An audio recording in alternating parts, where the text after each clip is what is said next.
Hi everyone, I hope you are all having happy holidays. So I just wanted to make a quick video to introduce some of the new features we have in Comae Stardust that have been rolled out. Uh, After talking with a bunch of people who are not very familiar with Stardust and where we can improve efficiency for memory forensic, I figured it would be a good timing to do a new video. So a lot of you are already using the toolkit mainly to use dump it. So I'm gonna show like how to reuse it again, but we're mainly gonna focus on the new features that have been rolled out. So that's gonna be our agenda for today. So in case you have seen or not seen the blog post that I published last month, we recently added support for process memory dumps. So like I said in my previous blog post, historically memory forensic was mainly done for like system images, raw images. So we see that's changing a lot. There are like some EDRs that are rolling out features for memory forensic to target specific process. So we thought that would be a good addition, and a lot of our users were also asking for it.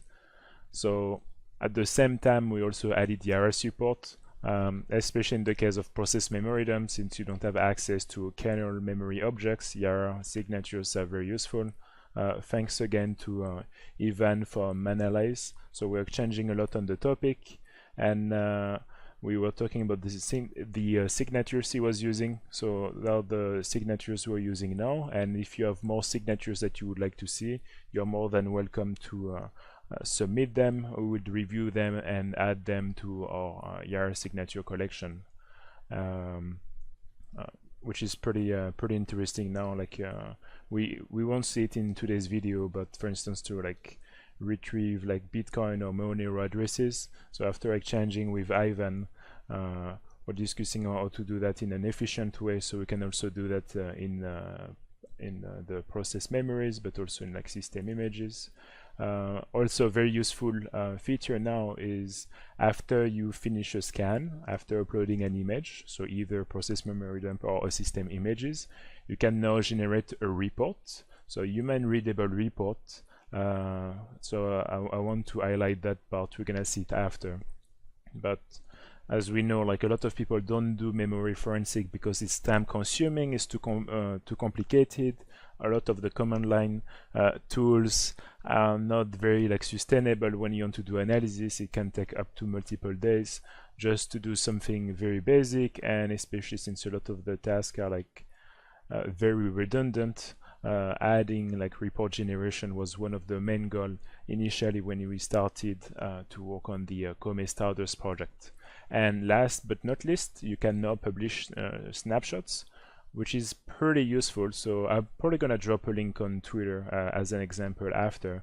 But just like when you go on platforms like VirusTotal, whenever you upload an image, you can share the link to that executable, where you can read like most of the information on that. So imagine if you could do the same thing for a process memory dump or an actual memory image. So that's basically the new feature we introduced. So after you upload an image, if you want to share that image with the community, so obviously you don't share that the image itself, but just like the metadata which had been generated by our tools.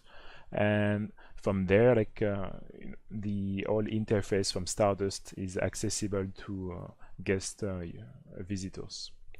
So just a reminder for people who are still using the Moonsource toolkit.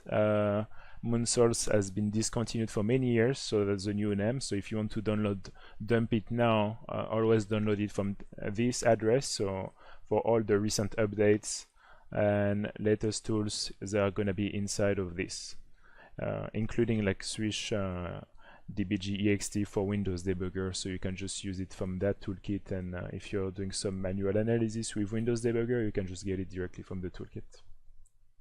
So without further ado, let's get started. Here I just have a new machine, but basically we're gonna do, just for the sake of it, remind how to do memory acquisition. So very basic. Just make sure you run the dump it utility as an administrator. So you technically speaking, you don't even need to use like the command line. You can just double click on it. But once you do it, you have the option to use compression. For very large machines, it's going to be enabled by default, but it's always a good option because it makes writing to disk much faster. And even like sending images remotely, we suggest to do the acquisition first locally and then to send it to disk, because if you are sending a large image over the network, the latency which is going to add to it won't be like very good for you. So yeah, that's pretty much it. It's just one argument for compression, and in the meantime we're just gonna keep going to the next section. So we're gonna go to the platform itself. So whenever you are on the Comae website, you can just click on try for free. So we're gonna log in. So every time you want to download the toolkit, you have to go through the platform, so we're sure that we can provide you the latest updates.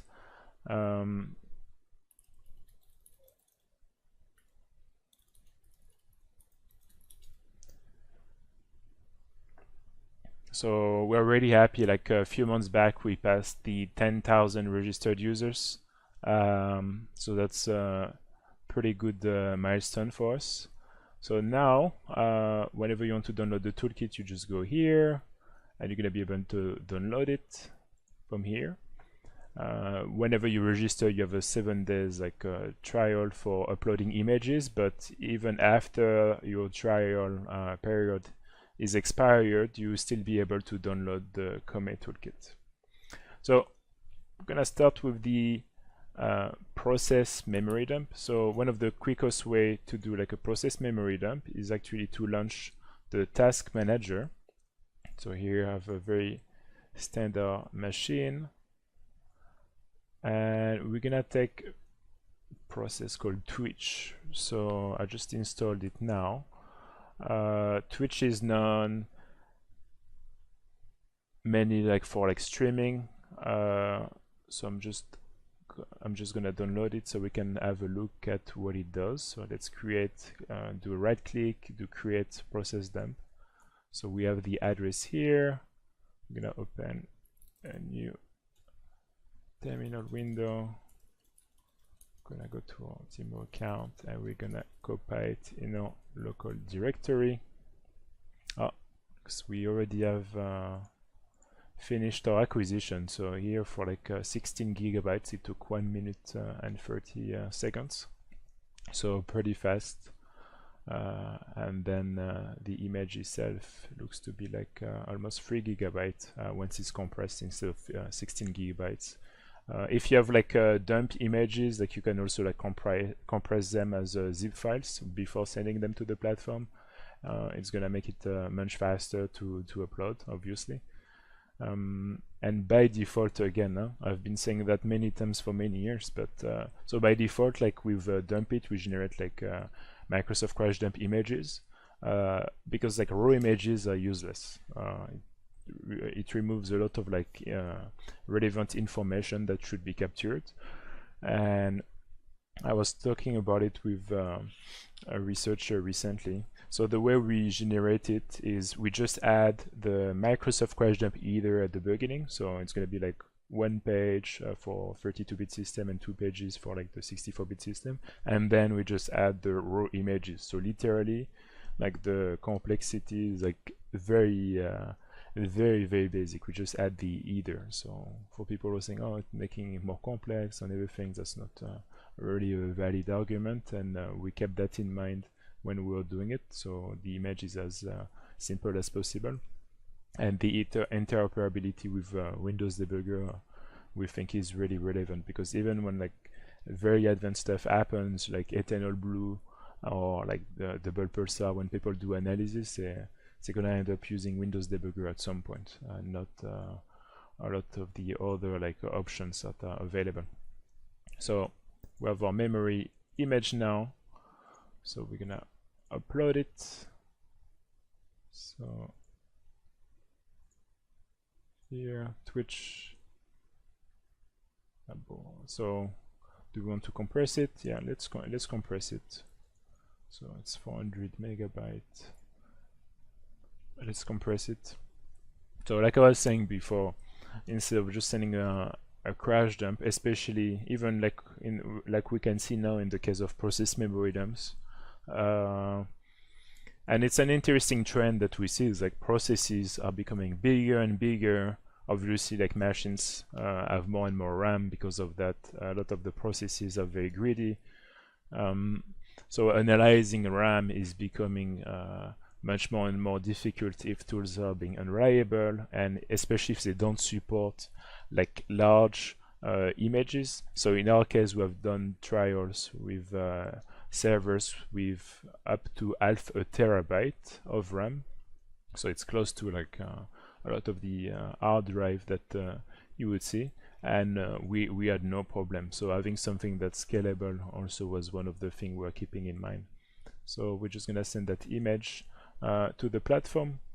So it should be like relatively quick since the image is not too big. So I'm just gonna go back on the slides here.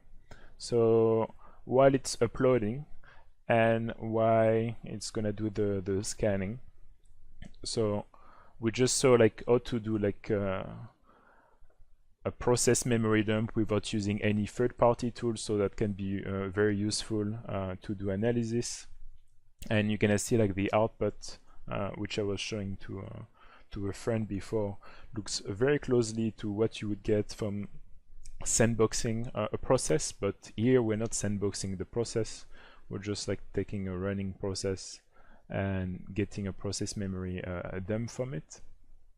That's where like YARA signatures are very useful, like I was saying, especially in those cases since we don't have access to a lot of the information, and they're going to be very process specific. YARA signatures are pretty useful. So imagine like running YARA signature on one executable is a good thing, but if you can run it across the whole like address space of the process, it's even more valuable and more interesting.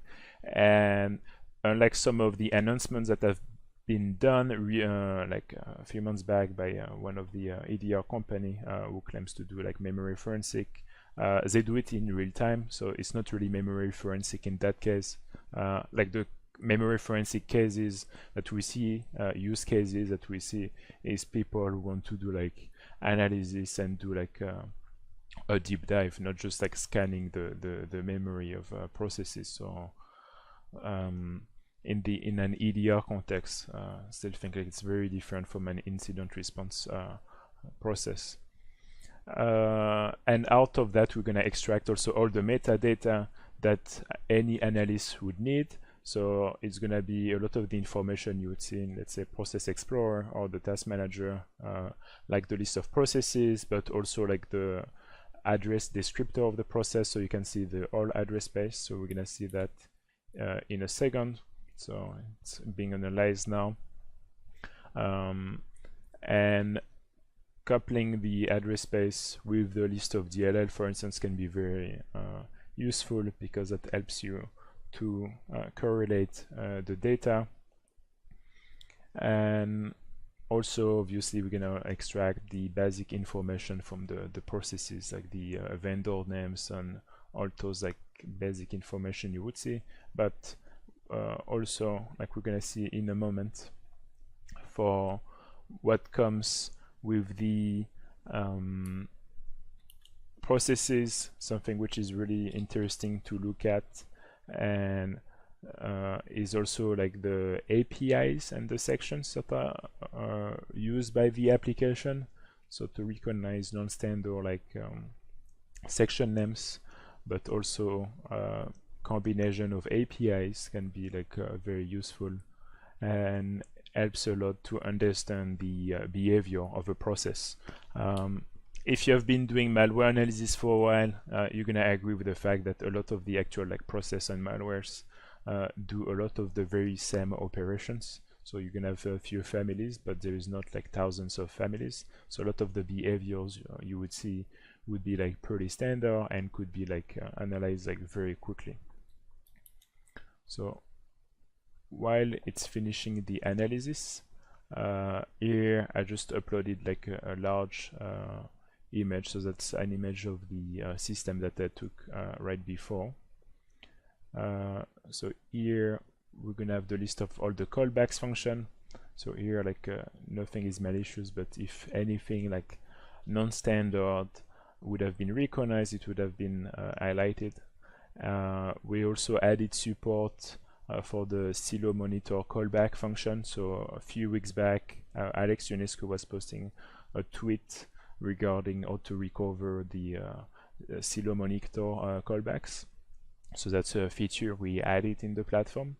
So obviously you're gonna have all the information for like the drivers, the processes,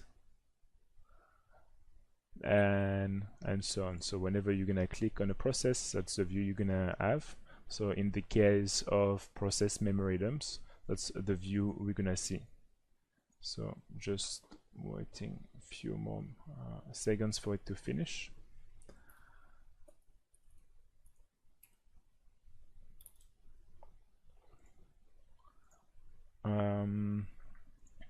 Well, yeah, for system also have like the graph view, which is pretty useful. So in red, there are some of the processes that have been analyzed and were considered like suspicious. So now the good thing is, I kind of want to show like the scan report feature after, but it gives you like a summarized view of the analysis. So that's one of the new feature that we added. So, and you can print it if you want to. So you just need like to change the information here. But if you want to like print the report, you can. That's something you can do. So you're gonna get your summary. So in that case, like some processes where we detect, for instance, like APIs that can be used for other purposes. So at the system scale, obviously, like we're gonna get some false positives. So we still need to do like some triage. So in that case, we would rather do the let the analyst for now do the triage, because of some scenarios where like we would triage a process that we would think is legitimate but should not be doing something. So in that case, for instance, we have like a Microsoft process win init using like the open process token and open process APIs. So obviously in that case we know it's not malicious, but it helps us to have a pretty good like a bird view of all the processes on the system without having to spend like 2 days trying to install like Python packages or running actual like command line like comments. So here we can see that the Adobe Acrobat update services interacts with like the services function. So anti-query systems, the AMD process is listing the processes. Actually very interesting, because why would it do that, you know? Twitch is a pretty interesting, so that the one we're gonna see now. Twitch UI, so it opens like many of the processes, and for the last one we can see that that process is using non-standard section names. So let's see if it's done now. So it is done, so we get the messages here saying it had been complete. So the detail, so let's go to the process. So our process is isolated, and now we can look at the process directly. So we can see like the command line which had been extracted from it, the PDB name. So as we know, it's pretty useful even in some cases when like DLL or process have been hiding, we cannot retrieve their name. PDB sections are pretty useful. Interesting, actually, like those guys are compiling it on their desktop. Interesting location to compile your stuff. But yeah, so and the section names. So if you also provide your Aristotle intelligence API key, we're gonna send the MD5 hash of the executable sections to compare against their database. If you're also like a threat intelligence platform with similar information, and if you would like to see integration with your platform, like please let us know. We'd be more than happy to add that. That's a pretty good and quick way to be able to compare if a process has been like registered by Aristotle or other like type of platform. And if you're running a similar platform, please keep the hash of executable sections because they're pretty useful, especially when images are mapped on disk, like especially in the case of like DLL injection. So imports, we see the imports here. So DLLs, just loading here.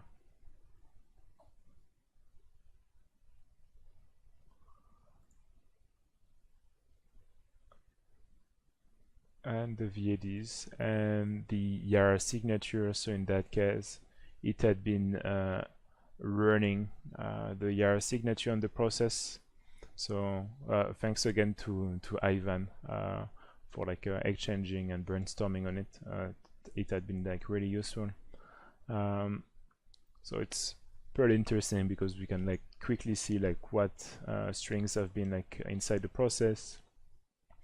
Obviously it has a lot of false positives since we're scanning the entire memory, but that if you want to have like a quick overview of a process, that's a pretty like a useful one to do. And now if we go back to the report,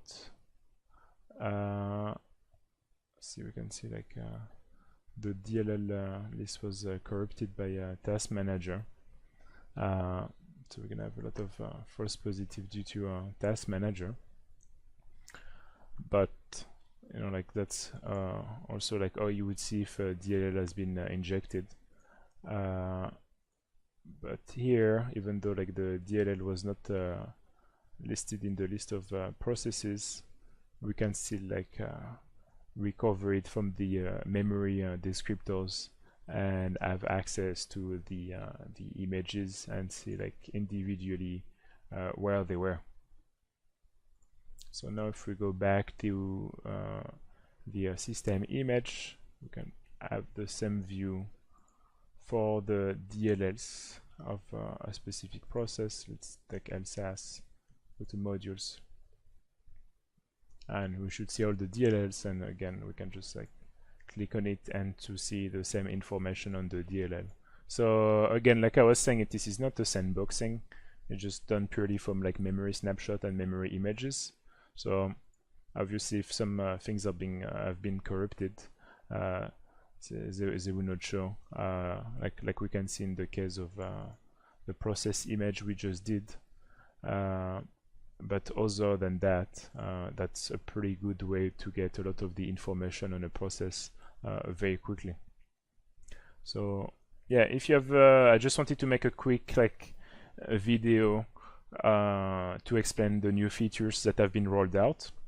If you have any questions, do not hesitate. So this is my email address. You can just send me an email, or you can just reach out on Twitter. And if you find any bugs, like feel free to reach out. We will fix it as quick as possible. And yeah, and if you're not on the platform, you can just register at this address, and yeah, have fun and enjoy memory forensic. Like, it had been way too complicated for way too long, and that's literally like it has been a waste of time for security like experts and analysts. So like the main idea behind the platform and combining it with the toolkit is to speed up the process. I even see like a lot of the trainings, to be honest, that are not that advanced on the topic, and for having been giving trainings like 8 years ago on the topic, it's way too much information for students to remember, especially if they're not familiar with Windows internal concepts or kernel programming. to remember at once. So at the end of the day, if you have to do things manually, only few things are gonna like remain with the students, and rightfully so, because it's a very complex thing and it should not be that complex. So that's why using a platform like that can just give you the information you need is a very useful thing. Thanks again, and happy holidays, and I hope to hear back from you soon. Hey guys, it's me again. I just realized I forgot to talk about the last feature. I was just rewatching the video and I realized I forgot to talk about that point, so I'm just gonna do it now. And yeah, so let's go on the dashboard. So when you go in details here, you have this link, this toggle like public. So if you turn it on, then the snapshot is public and you can take this address and share it either like in an email or on social media whenever you do an upload. And I just had a quick look also at the modules. So why it was showing up like that. A lot of them actually are because the only DLLs that have been retrieved by working the list were like the WoW 64 DLLs. So as you can see, all the other DLLs you see have been retrieved from the memory directly. That's why you see a lot of the names ending with .pdb. It was an attempt to retrieve the original names. Yeah, so as you can see, if you're a DLL, even if the like DLL list, like loaded module list, is corrupted, you can run, but you can't hide. Okay, that's it for today. Again, if you have any questions, do not hesitate. More than happy to answer any questions or to add any improvements that you would like to see in the platform. And yeah, and if you're tired of using legacy tools and frameworks for memory forensic, I invite you to try our platform. Thank you guys.